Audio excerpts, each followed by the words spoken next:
saludo mis hermanos, Dios les bendiga. Les habla, HGT. El tema a tratar es, el extremismo y dogmatismo en el cristianismo con relación al uso de ciertas cosas. En el capítulo 3 de Isaías, tenemos un verso cuya inapropiada aplicación, se hace posible debido a su interpretación fuera de lugar. Y un texto interpretado fuera de contexto se convierte en un pretexto, que sustenta un error doctrinal. Por ejemplo, hay iglesias donde las mujeres no se pueden alisar ni arreglar el pelo, ni tampoco ir a salón.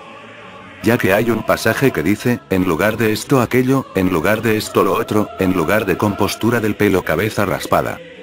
Ahora, vamos a ver a qué es que se refiere, y qué es lo que quiere decir este pasaje, pues la interpretación de este verso en esta parte, tiene que alinearse al contexto de todo un tema que inicia en parte del capítulo 2, y que continúa en el capítulo 3 de Isaías. Y como se puede ver, aquí se está hablando del castigo a Israel quien se encontraba en rebeldía y pecado contra Dios, y a pesar de esto, bajo esta situación disfrutaba de ciertos privilegios y condiciones favorables. Y por consiguiente, dado al estado y condición del pueblo de Israel, el profeta inicia de inmediato considerando el asunto en el primer capítulo de su libro. Por lo que en el verso 9 el profeta dice, si Jehová de los ejércitos no nos hubiese dejado un resto pequeño, como Sodoma fuéramos, y semejantes a Gomorra, es decir, estuvieran hechos cenizas. En este pasaje aquí el profeta hace alusión a la misericordia de Dios, a causa de un pequeño remanente. En base a lo cual en los versos 16 hasta el 18 Dios hace un llamado al arrepentimiento, pero el pueblo de Israel siempre obstinado a no obedecer, hace caso omiso. Y en el capítulo 2 se hace anticipada referencia del futuro reino que el Señor ha de establecer. Pero antes tendría lugar el castigo. Y es por eso que surge el repetido término, en lugar de esto aquello, y en lugar de esto lo otro. Y como podemos ver, aquí se nos está hablando de un cambio de condición y estado, no se está condenando el uso de ciertas cosas, y claro lo deja ver el término que dice en lugar.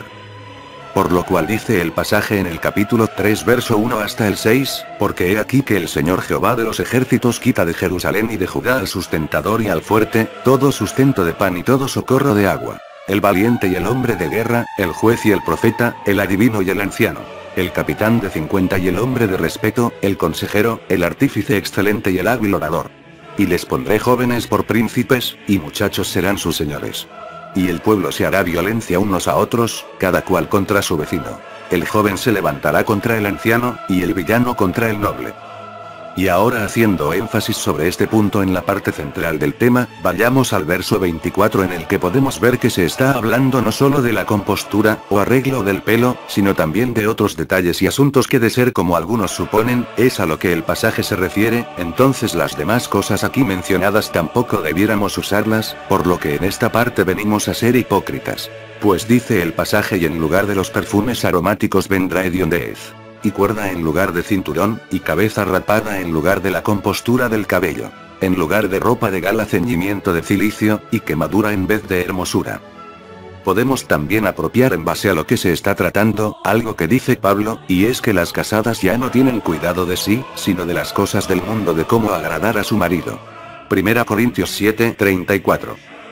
Aquí Pablo no se está refiriendo a las cosas del mundo relacionadas con el pecado, sino más bien a algo que de hecho le compete a la mujer, y es al lucimiento, arreglo y su cuidado personal, estando a la expectativa de lucirle elegante, agradable y atractiva a su esposo, luciendo representable para agradar a su marido. También dentro de este tema, haremos referencia al uso de prendas, que en su variedad y mayor parte, suelen ser un detalle característico del género femenino, y que en ciertas iglesias se condena el uso de ellas, y a quienes la usan. Y para sustentar esta parte, tenemos en el capítulo 16 verso 6 hasta el 14 de Ezequiel, a modo de metáfora, en el que Dios se refiere a la nación de Israel diciendo como sigue. Y yo pasé junto a ti, y te vi sucia en tus sangres, y te dije: vive. Te hice multiplicar como la hierba del campo. Y creciste y te hiciste grande, y llegaste a ser muy hermosa. Tus pechos se habían formado, y tu pelo había crecido. Pero estabas desnuda y descubierta. Y pasé yo otra vez junto a ti, y te miré, y he aquí que tu tiempo era tiempo de amores. Y extendí mi manto sobre ti, y cubrí tu desnudez. Y te di juramento y entré en pacto contigo, dice Jehová el Señor, y fuiste mía. Te lavé con agua, y lavé tus sangres de encima de ti, y te ungí con aceite. Y te vestí de bordado, te calcé de tejón, te ceñí de lino y te cubrí de seda. Te atavié con adornos, y puse brazaletes en tus brazos y collar a tu cuello. Puse joyas en tu nariz, y zarcillos en tus orejas, y una hermosa diadema en tu cabeza. Así fuiste adornada de oro y de plata, y tu vestido era de lino fino, seda y bordado. Comiste flor de harina de trigo, miel y aceite. Y fuiste hermoseada en extremo, prosperaste hasta llegar a reinar. Y salió tu renombre entre las naciones a causa de tu hermosura. Porque era perfecta, a causa de mi hermosura que yo puse sobre ti, dice Jehová el Señor. En sí, de ser pecado el uso de prendas, Dios no emplearía ciertos detalles para apropiárselo a su pueblo como algo concedido por él.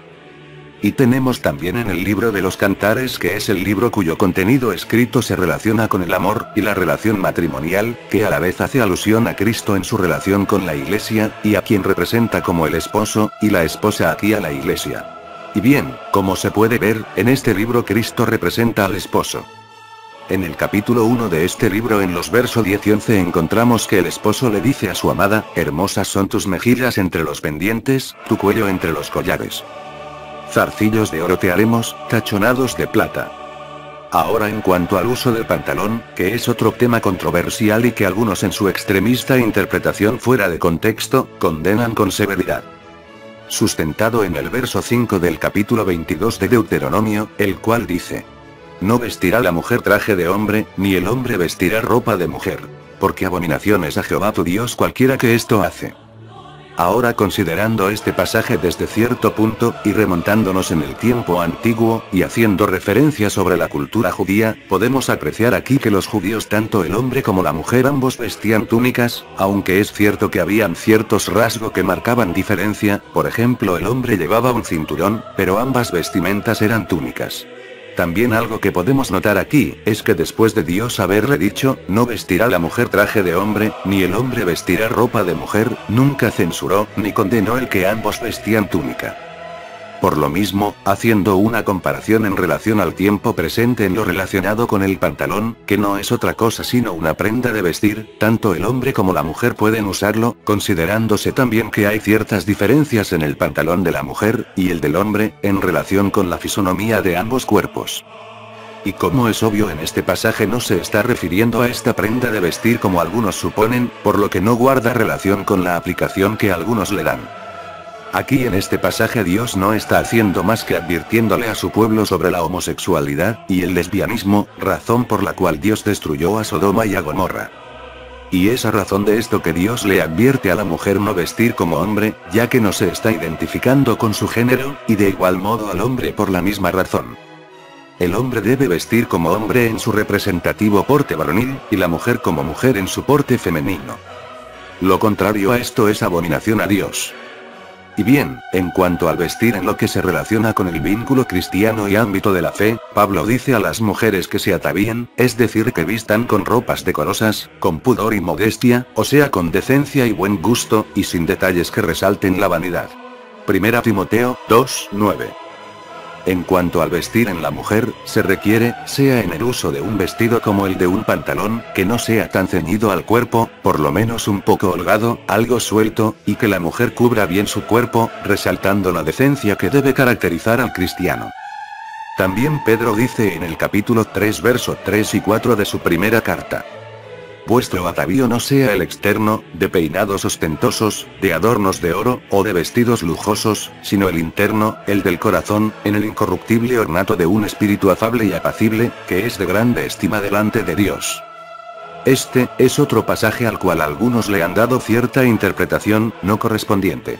Lo que Pedro en realidad quiere decir aquí, es que lo importante no es la apariencia externa en sí, dando curso a la vanagloria. Aunque en cuanto se pueda se debe velar por tener una buena presentación dentro del referente marco de la sencillez. Y por cierto, Pedro también está aquí haciendo referencia a la exuberancia y resaltamiento de la vanidad. Por eso dice sino el interno, el del corazón, en el incorruptible ornato de un espíritu afable y apacible, que es de grande estima delante de Dios. Lo incorruptible se relaciona con lo espiritual y lo eterno. Con Dios en esencia, y lo afable y apacible es algo que representa a Dios en su persona. Por cierto, el cristianismo no es algo de afuera para adentro, sino de adentro para afuera, y eso determina, no en lo que deba usarse en específico, sino en el hecho de cómo deben usar las cosas, pues se requiere de manera invariable, que haya pudor y modestia, bien sea decencia y buen gusto. Y concluyendo ya, respecto al uso de estas cosas de las cuales hemos hablado, si alguien por concepción propia determina no hacer uso de nada de esto, tal decisión merece respeto. Pero no porque se impongan como enseñanzas bíblicas, estableciéndolas como doctrina, dado a lo cual muchas cristianas son juzgadas, teniéndose por mundanas y no consideradas como hijas de Dios, hasta son condenadas, sin conocer en lo íntimo su sincera relación con Dios, y muchas veces las comparan con Jezabel. Ahora, dado a todo esto, algunos dirán, tomando como primera referencia a la mujer, entonces, ¿en realidad en qué es que nos vamos a diferenciar de los del mundo? En esto, en que no andamos en lascivias, concupiscencias, embriagueces, orgías, disipación, o sea olvido hacia Dios, y en abominables idolatrías. Primera de Pedro 4:3. En cuanto a esto no quiero ser conflictivo, ni controversial, sino realista, y es que hermanos, el extremismo y el dogmatismo no han favorecido el crecimiento de las iglesias. Dios les bendiga. Espero que este contenido sea de agrado y de bendición, y muchas gracias. Y por favor suscríbase, compártalo, y dale un me gusta.